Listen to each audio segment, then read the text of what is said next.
All right. Well, I'm pretty fired up and excited to share this with you guys. As some of y'all know, I mentored with Matt Graves last year, learned a lot.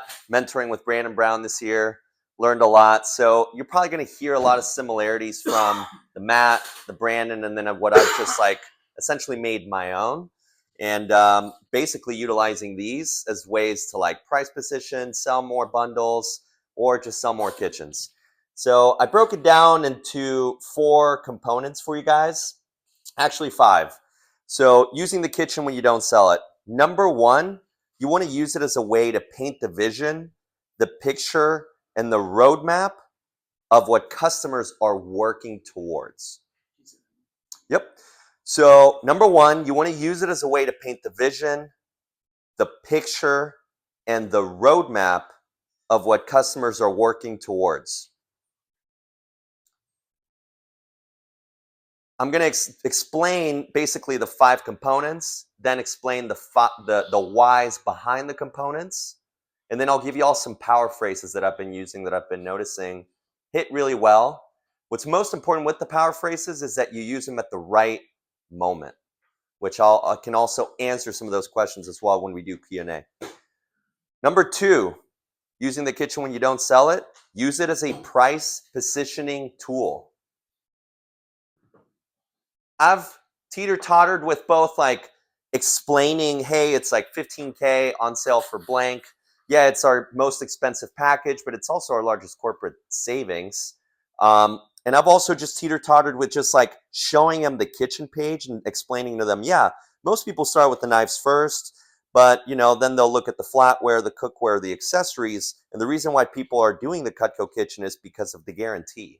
They're just tired of buying the stuff over and over again. They'd just rather have something from one company that protects them when something goes wrong. I'm not talking about prices or anything, but they can clearly see the price. Number 3, use it as a way to sell it. Smiley face. You can sell it, right? So use the Cutco Kitchen pamphlet as a way to sell it. You never know who that one person that could buy the kitchen is in front of you. Generally, I like to put it into 3 buckets of clientele. Got this from Matt Graves. People that just bought a new house, people that are doing a kitchen remodel, or people who are just tired of like replacing their stuff and they're ready to press the full reset button on everything in their kitchen. People that bought a new house, doing a kitchen remodel, or they're just in a position to press the full reset button on everything in their kitchen. Number 4, you can use it as a way to create a wish list or a what's next conversation at the end of the interaction. Parentheses, potential upsell. And if you don't get it then, guess what? You've teed up the conversation for next time. And even more so if you're using the quad folds. Because then they're like, oh yeah, we talked about that. They come to the fair next year, they come to the next event, or they could just text you when they receive a sale, text or email, hey, you know what? I think we're ready for blank package, right? Number 5, use it as a way to educate your clients as to why it makes sense and why people are doing it. It helps so much when you remove the detachment of like, I have to sell this. And instead you go into like, let me just educate you as to why people are buying it. It is received way different from the client. They're like, cool, he's just explaining to me why people are buying it, why people want the Cutco kitchen, why people are buying the Cutco kitchen. And now they don't feel like they're being sold to. Now they feel like they're being educated on why people are doing it. And whenever they're being educated on something, if the door's open, they're going to be more what? Receptive to it. And if they're receptive to it, it means they're more open to it.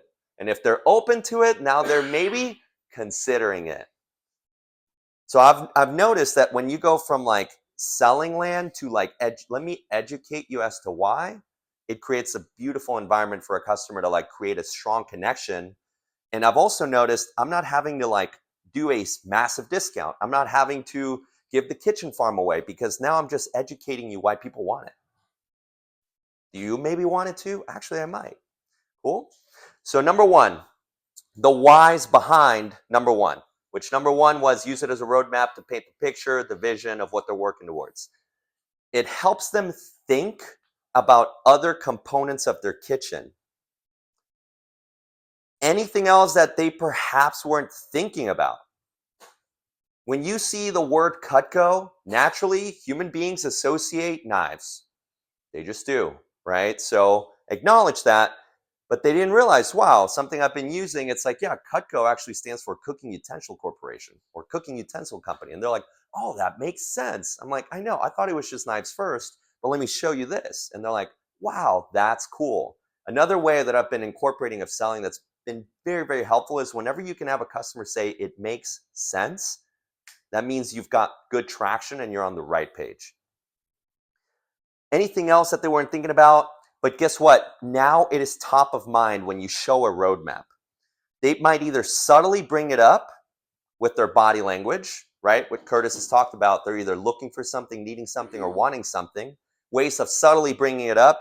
Maybe he's looking at the pans, they're glancing at the flatware, or they will loudly bring it up. Grab a pan, start grabbing a bunch of stuff, being really loud about it.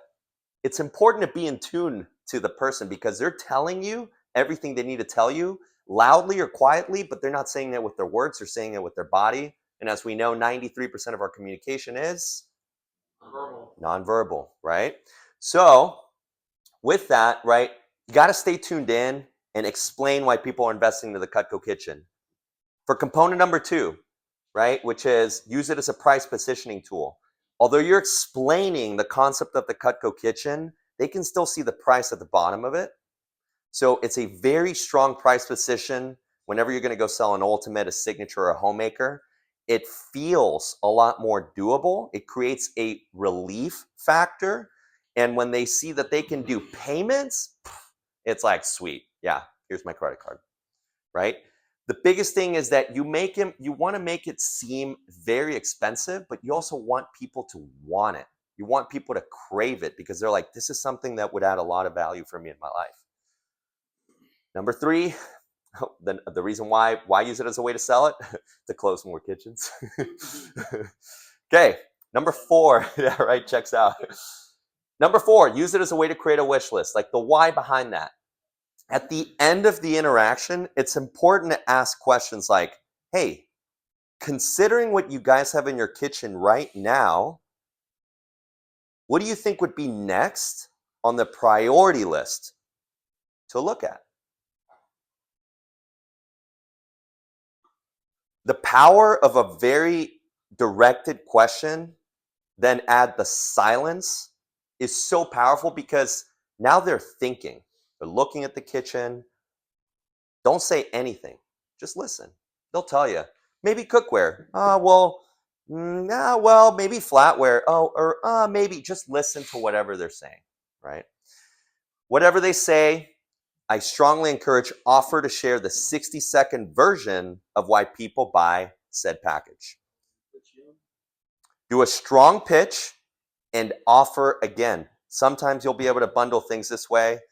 If not, it's an easy package to close at a later date. Be unattached to whether they get it today or they get it later. Your goal is to just educate the client. And your goal is to have such a strong 60-second version of your pitch on the package that they feel intrigued by it. Trust your sales ability. Everybody here is skilled enough, good enough to be able to do a 60-second pitch on any of our packages. The kitchen at the end makes so much sense for the client to also be aware of. Again, whether they buy it or not, it's super important that they feel like they've learned about it, that they are thinking about it. And most importantly, this is where your skill set comes in. You got to make them want it. Also consider this. Considering the knives they had previous to Cutco, imagine the difference the clients feel whenever they use Cutco for the first time in their home. You're going to feel a tremendous difference. And guess what? If you did a good job at presenting the Cutco kitchen, they'll associate that same difference, they'll associate that same feeling of their previous knives to the new ones with their pans, with their forks and spoons, and with their accessories. And they'll be thinking to themselves, man, it would be cool if I could do this with my whole kitchen. That's your goal. Your goal is to make them feel that. Another thing that I put on here is if you're able to hammer down those pain points efficiently, you're able to do a compelling pitch that makes them say, it's not a matter of if, but more of a matter of when, it'll be a slam dunk for when they're in the position to do it. So I'll give you guys some power phrases. So one of the things I like to do is either use the Cutco kitchen pamphlet, little brochure thing like this, or I highly encourage laminating it. On the back, I just put the forever guarantee. Just a reminder. Why do people do it? Because it's guaranteed forever, right? Checks out. I also like to use the Cutco collection, which I think Vast Action can provide these for you guys, and pitching for you.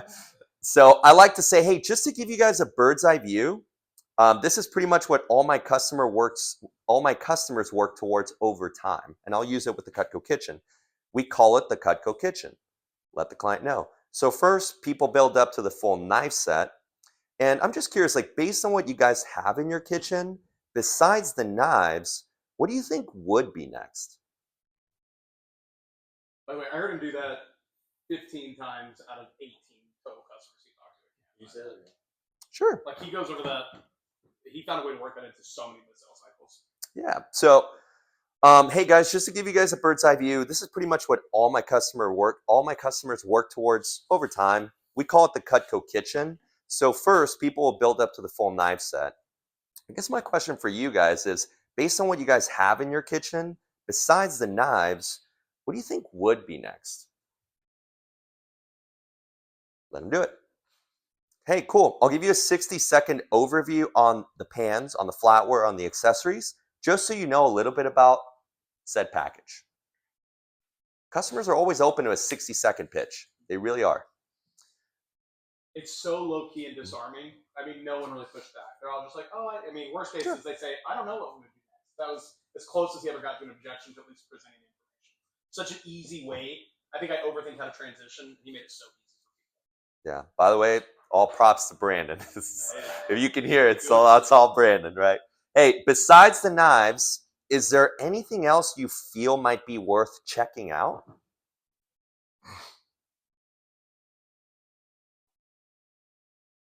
Is there anything else you feel might be worth checking out?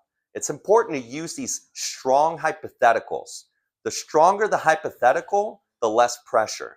The less pressure, the more receptive, the more open. So use strong hypotheticals, possibly, maybes, mights. Is there anything else you feel might be worth checking out? If they say, this is also very helpful if you're only selling a couple of pieces, right? Hey, I know besides these 5 knives you're getting today, is there anything else that you feel like might be worth checking out? Well, I feel like I could maybe use some steak knives. Cool. Can I give you the 60-second version of why people love our steak knives? Sure. Boom. I mean, just for fun, since you guys are doing the bundle deal, it's not uncommon for people to get their 5-piece with the steak knives because of the payments. You sure don't want to just do it now? So good. LOL. That's why he's giving the stock. Okay, so one of the things, right, is, hey, it's not uncommon for people to bundle things together because of the payments.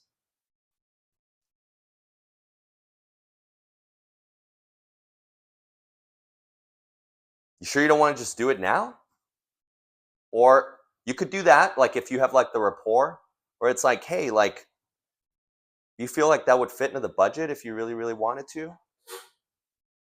Or, hey, it sounds like it's not a matter of if, but more of a matter of when. Could you squeeze the extra $80 into the budget today if you really wanted to? Yeah. Sure you don't want to just get it now? Okay, I'll just get it. You're not doing a massive discount. You're not leading with hey, I'm going to do this. You're basically just positioning, hey, are you going to get this later? Yes. Do you feel like it makes sense? Yes. Does it fit into the budget? Yes. Well, sounds like you're going to get it later. It fits into the budget. Something you want anyways. Why don't you just knock it out while you're here? Cool. Now, if you do need to do something a little bit extra, you totally can. It's not uncommon for people to bundle things together because of the payments. Next thing, the reason people are working towards the Cutco kitchen is because once you have the Cutco kitchen, you are truly done buying kitchen stuff for the rest of your life, and it's all guaranteed. So you have peace of mind. A knife breaks, you get a new one. A fork in the disposal, no problem. A handle breaks on a fry pan, send it in. So I guess my question would be, besides the knives, what do you think would be next, right? Why do I create the platform and then ask the question? Because I want them to be thinking about that. And I say phrases like that because it gets the customer thinking like, oh man, yeah, I am tired of my forks and spoons. I am tired of my cookware. I am tired of my accessories. Imagine peace of mind. Sell on value, sell on value, sell on value. And then if you do need to do something for free where they're like, well, maybe you can kind of see they're in that teeter totter. Well, it's like, hey, it sounds like it's not a matter of if. It sounds like it's not a matter of if, but more of when. I'm just curious, if I did go out of my way to do something extra so you felt really taken care of, is this something you'd be open to? What do you have, Roger? Give him a gadget, give him a cutting board, give him whatever. Get him a free tray. Whatever you give for free, build tremendous value in it. That's what I have for you guys.